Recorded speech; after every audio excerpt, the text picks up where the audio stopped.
Hello guys. तो आज मैं आपके लिए एक और केमिस्ट्री का बहुत ही इम्पोर्टेंट टॉपिक जो कि है वैलेंसी वो लेके आई हूँ।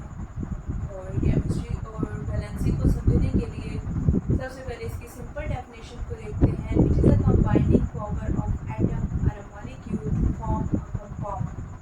यानी बेसिकली जो वैलेंसी होती है वो किसी भी एटम और अ मॉलिक्यूल की कंबाइनिंग कैपेसिटी होती है कि वो किसी भी अदर एटम और अ मॉलिक्यूल के साथ कंबाइन होके कंपाउंड्स बना सकें। अब हम थोड़ी सी इसकी कम्प्लेक्स डेफिनेशन की तरफ मूव करते हैं कि वैलेंसी जो होती है वो simply equal to the number of valence electrons gained, lost or shared by the atom to achieve the electronic configuration of noble gases।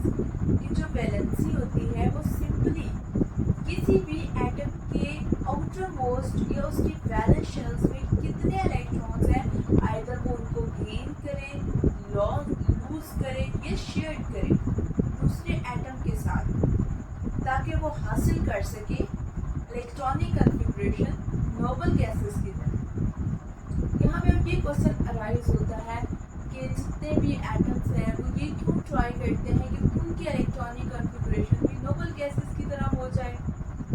तो उसकी रीज़न ये है कि जो नोबल गैसेस होती हैं उनकी इलेक्ट्रॉनिक कन्फिग्रेशन स्टेबल होती है, वो अपने ऑप्टिक रूल को फॉलो कर रहे होते हैं, उनके आउटर मोस्ट शेल्स होते हैं वो कम्प्लीटली फिल्ड होते हैं, उनको किसी भी अदर एटम के साथ अपने इलेक्ट्रॉन्स को गेन, लूज या शेयर करने की कोई ज़रूरत नहीं होती।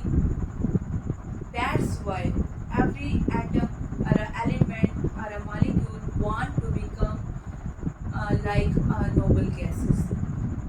अब एक छोटा सा रूल है वैलेंसी का कि अगर हम वैलेंसी को फाइंड आउट करना चाहते हैं तो उसके लिए हमें हमेशा किसी भी एटम और एलिमेंट को किस तरह से जज करेंगे कि आइदर इस एटम को गेन करने की किसी भी एटम के इलेक्ट्रॉन्स को गेन करने की ज़रूरत है, लूज करने की ज़रूरत है या शेयर करने की ज़रूरत है। तो वो डिपेंड करता है उसके वैलेंस शेल्स पे। वैलेंस शेल क्या होते हैं? किसी भी एटम का आउटर मोस्ट शेल, यानी जो उसका सबसे एंड वाला शेल होता है, आउटर मोस्ट शेल होता है, उस पर डिपेंड करता है। उसको देख के हम ये फाइंड आउट करते हैं कि उस एटम को आइदर इलेक्ट्रॉन्स गेन करने की ज़रूरत है,